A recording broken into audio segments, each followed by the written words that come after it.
ಸರಿಸುಮಾರು 3-4 ತಿಂಗಳಿಂದಾನೂ ಕೂಡ ರೆಬೆಲ್ ನಾಯಕರು ವಿಜೇಂದ್ರ ವಿರುದ್ಧವಾಗಿ ಸಿಡಿದು ಬಿದ್ದಿದ್ರು. ಹೈಕಮಾಂಡ್ ನೋಟಿಸ್ ಮೇಲೆ ನೋಟಿಸನ್ನು ಕೊಡ್ತಾ ಬಂತು. ಏನು ಉತ್ತರ ಕೊಟ್ಟಿದ್ದಾರೆ ಕೊಟ್ಟಿಲ್ಲ ನಮಗೆ ಗೊತ್ತಿಲ್ಲ. ಆದರೆ ಇದರ ಮಧ್ಯೆನೇ ಒಂದು ನೋಟಿಸ್ಗೆ, ಈ ಬಾರಿಯ ನೋಟಿಸ್ಗೆ ಯತ್ನಾಳರು ಸೈಲೆಂಟ್ ಆಗಿದ್ದಾರಾ? ಯಾವುದೇ ರೀತಿ ಪ್ರತಿಕ್ರಿಯೆಯನ್ನು ಯತ್ನಾಳರು ಕೊಡ್ತಾ ಇಲ್ಲ. ಬದಲಿಗೆ ವಿಜೇಂದ್ರ ವಿರುದ್ಧವಾಗಿ ಅವರ ಎಂದಿನ ಶೈಲಿಯಲ್ಲಿ ಅವರು ಮಾತಾಡ್ತಾ ಇದ್ದಾರೆ. ಆದರೆ ಹೈಕಮಾಂಡ್ ನೋಟಿಸ್ಗೆ ಉತ್ತರ ಕೊಡೋ ವಿಚಾರದಲ್ಲಿ ನೋಟಿಸ್ಗೆ ಉತ್ತರ ಕೊಡುವುದು ಅಂದರೆ ಏನು ಅಂತ ಬಂದರೆ ಈಗ ಮೌನವಾಗಿರೋದೇ ಉತ್ತರನ ಅಂತ.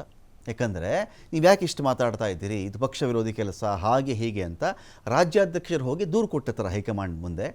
ಅದಕ್ಕೆ ಇವರು ಲಿಖಿತವಾಗಿ ಉತ್ತರ ಕೊಡುವ ಬದಲು ನಾನು ಇನ್ನೇನು ಮಾತಾಡೋಕ್ಕೆ ಹೋಗಲ್ಲ ಬಿಡಪ್ಪ ಅಂತ ಏನಾದರೂ ಮೌನಕ್ಕೆ ಶರಣಾಗಿದ್ದಾರಾ? ಅದು ಕೂಡ ಒಂಥರ ಉತ್ತರನೇ. ಅದು ಏನೂ ಮಾತಾಡದೇ ಇದ್ಮೇಲೆ ಇನ್ನೇ ನೋಟಿಸ್ ಬರುತ್ತೆ. ಅಲ್ಲಿ ನಾನು ಸೈಲೆಂಟಾಗಿದ್ದೀನಲ್ಲರಪ್ಪ, ಇನ್ನೇನಪ್ಪ ಬೇಕು ನಿಮಗೆ, ಆಯಿತು ಆಗಿದ್ದಾಯಿತು, ಆ ರೀತಿಲಿ ಯತ್ನಾಳರಿದ್ದಾರಾ?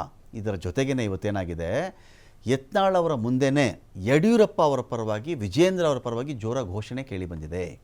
ಚಾಮುಂಡಿ ಬೆಟ್ಟದಲ್ಲಿ ಸರತಿ ಸಾಲಲ್ಲಿ ಭಕ್ತರು ನಿಂತ್ಕೊಂಡಿದ್ರು. ಆ ಟೈಮಲ್ಲೇ ಜೈ ಯಡಿಯೂರಪ್ಪ ಅವರೇ, ಜೈ ವಿಜೇಂದ್ರ ಅವರಿಂದ ಜೋರಕ್ಕೆ ಹೋಗಿದ್ದಾರಲ್ಲ. ಯಾವುದೇ ತರಹದ ಘೋಷಣೆಗೂ ಕೂಡ ಯಾವುದೇ ಪ್ರತಿಕ್ರಿಯೆಯನ್ನು ಕೊಡದೆ ಕಾರಲ್ಲಿ ಯತ್ನಾಳರು ತೆರಳಿದ್ದಾರೆ.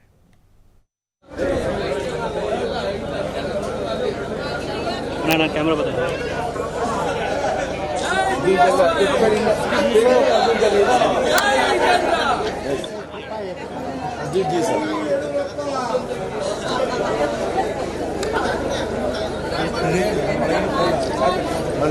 Thank you sir.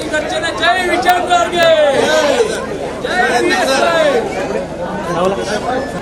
एक साथ लेंगे। जय विजयेंद्र।